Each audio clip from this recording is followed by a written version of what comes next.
Matheus Cunha to Manchester United. Here we go यार.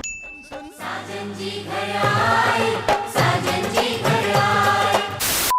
आइए आइए कुनिया साहब आइए, आप ही का इंतजार था भाई. अब तो अलेहांड्रो Garnacho is also leaving the club. जैसे हमने पिछली वीडियो में डिस्कस किया था भाई कि गार्नाचो का बाय बाय हो चुका है. He got a lap of appreciation from the fans after the match alongside Johnny Evans who played his last match, Victor Lindelof who played his last match, and Christian Eriksen, the goal scorer, the penalty taker who played his last match against Aston Villa. Huge respect and a big shout out to Johnny Evans bhai with whatever he has done for the club. So thank you so much.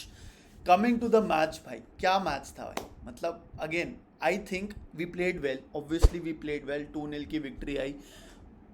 25 shots हमने लिए, 10 shots on target, the most under Ruben Amorim ever भाई. Aston Villa को सिर्फ एक point चाहिए था to qualify for the Champions League, but Manchester United played a beautiful match.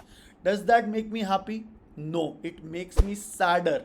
Honestly I am pretty sure Amorim को और गुस्सा आ रहा होगा कि अगर ये कैपेबिलिटी है स्क्वाड की कि तुम एस्टन विला को टेक ऑन कर सकते हो और इतने अच्छे से कन्विंसिंगली खेल के चांसेस क्रिएट करके फिनिश कर सकते हो, so where were you this entire bloody season भाई.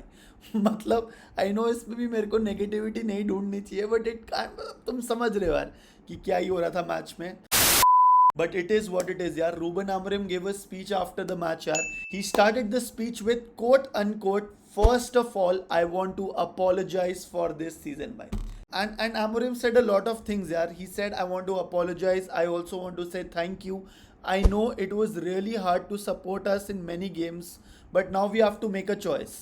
You stay stuck in the past, fight each other, or we stick together and move forward." 6 months ago, in my first 3 game in charge, I said to you, the storm is coming.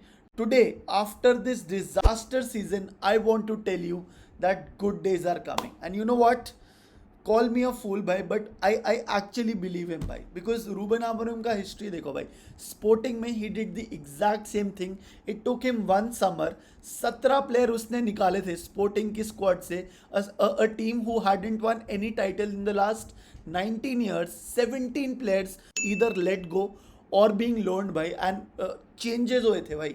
Inside the dressing room changes हुए थे, लोग change हुए थे. And it brought glory to Sporting at that point of time. And guess what? The changes are happening in Manchester United. Starting with Alejandro Garnacho, जो कि squad में ही नहीं था भाई. He wasn't even on the bench. He was outside. And another breaking news was Andre Onana was also not in the squad, not on the bench by. He was, and again by reports are saying that he also has been asked to let go यार. तो ये Fabrizio Romano ने बोला Andre ओनाना के बारे में. Andre ओनाना was left out of today's squad against Aston Villa because he could possibly leave Manchester United this summer. The club are exploring more options for potential new goalkeepers and Onana may be sold if a suitable offer comes. ये बोला Fabrizio ने. But what did Ruben Amorim say on Onana? He said that Onana was left out of the squad only for Altay Baynder to give experience, and Baynder ने भी कोई ढंग का काम नहीं किया भाई. नील था. एस्टन विला 10 men थे एंड बाइंदर ने बहुत ही बड़ी गलती करी ड्यूरिंग द मैच. ठीक है, उसको वो I think Manchester United were lucky. I think Aston villa were supremely unlucky कि वो गोल काउंट नहीं हुआ. बच गए हम थोड़ा. वीआर ने भी पता नहीं कैसे हमारे को थोड़ा सा हेल्प कर दिया, but that was Bayindir's mistake. And अगर वो गोल चले जाता, it would have been 1-0 to Aston Villa despite then being 10 men. So goalkeeper is a must priority for us to have. Ruben Amorim से पूछा यार Garnacho के बारे में कि he is not in the squad, what is the scene. So he said that Garnacho is a Manchester United player. whatever will happen in the future we don't know, but abhi he is a Manchester United player. Ruben Amorim also said that we changed in 6 months what other teams take 3 years to change यार. And he took this 6 month का period जो कि disaster था for him and for the club as a positive thing, because he said कि अब हो गया भाई, over is over. He is excited to start a new season. Manchester United come to Asia भाई. कुछ players India भी आ रहे हैं, मुंबई में आ रहे हैं भाई. So good to see them here. Garnacho is traveling with the squad for pre-season जब तक उसको एक नया क्लब नहीं मिलता, बट देखते हैं कि क्या होगा at the end of the season. Bruno Fernandes का बहुत सारा speculation, did he plays last match against Aston Villa. So Bruno ने ये बोला, I am just a guy living his dream at one of the best clubs in the world, which gives me hint कि वो नहीं जा रहा भाई. And आमोरिम ने पहले भी बोल दिया था कि अगर ब्रूनो देखेगा कि हम क्लब में क्या करना चाह रहे हैं फॉर द नेक्स्ट सीजन, तो I am sure he will be convinced to stay. And Bruno ना, आई नो, मतलब सबका मोटिवेशन पैसा होता है, but more than that for Bruno legacy is his biggest motivation, and I know he's not playing European football next season, but I still want him to be a part of the Manchester United squad. मैं नहीं चाहता कि वो club छोड़कर जाए. Bruno created more chances than any other player in the 24-25 Premier League this season, and the number of chances were 91. That is the craziness of Bruno Fernandes, and I genuinely don't want him to go.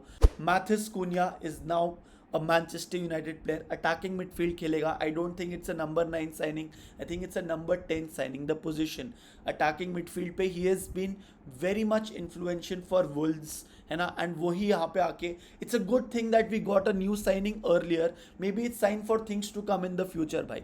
2-3 और players अगर हमारे जल्दी से आ जाए तो pre season में उनको ready करने के लिए for the next season will be very much important. And Ruben Amorim, I know he is lowering the expectations. वो बोल रहा है ठीक है गुड थिंग्स आएंगे but we'll still have to suffer. I genuinely think in the back of his mind जो वो सोच रहा है ना, he definitely wants to qualify for the Champions League next season, ऐसा मेरे को लग रहा है. बट मेरी expectations for the next season from Manchester United is top 10. उससे ज़्यादा अच्छा हो जाएगा अगर मिलेगा, but let's not think beyond, because right now there are too many things to solve. Matheus Cunha brings in that attacking threat. He might be helpful for Rasmus Højlund. यार देखो, Aston villa का match जो हमने देखा, हमने साथ में देखा भाई, 25 शॉट मार लिए बट फिर भी गोल नहीं जा रहे थे भाई. तो मतलब ये वाला मैच ना वाज लिटरली पूरी दुनिया को दिखाने के लिए कि this is where we lack, which is a proper experience striker. Hojlund was trying. देखो कर रहा था ट्राई, बट गोल नहीं आ रहे थे ना at the end of the day. So if this is not saying anything, I don't know what will convince the board to get an experienced bloody striker at Manchester United. And I'm talking Gyökeres bhai. I'm talking bloody Victor Gyökeres. I'm not talking Liam Delap. I know Liam Delap की ज़्यादा possibility आने की, पैसा financially it makes a lot of sense, but I need an experienced striker if you want to stand any chance to qualify for the top 4 next season. Again, not raising the hopes, but it is what it is bhai. Striker ले आओ भाई, striker ले आओ, एक physical centre back ले आओ, एक central defensive midfielder ले आओ, and see if you can get a good right wing back as well भाई. अमर डियालो की पोजीशन मेरे को वो बेस्ट लगती है, बट देखते हैं आगे चल के क्या होगा. It will be a very exciting transfer season भाई. यही था भाई, सीजन ओवर हो गया और ये वीडियो भी भाई. Thank you so much for joining. मिलते हैं अगली वीडियो पे. Love you. बाय. मेरे को पता था यार मेरे ओजी मेंबर्स अभी तक देख रहे होंगे video. Luke Shaw is injured again भाई. तो अगर तुमने ये वीडियो यहाँ तक देखी और तुम मेरे ओजी मेंबर्स हो तो कमेंट में लूक शॉ लिख दो भाई. समझ जाऊंगा मैं कि you are my OG members. Thank you so much and love you the most भाई.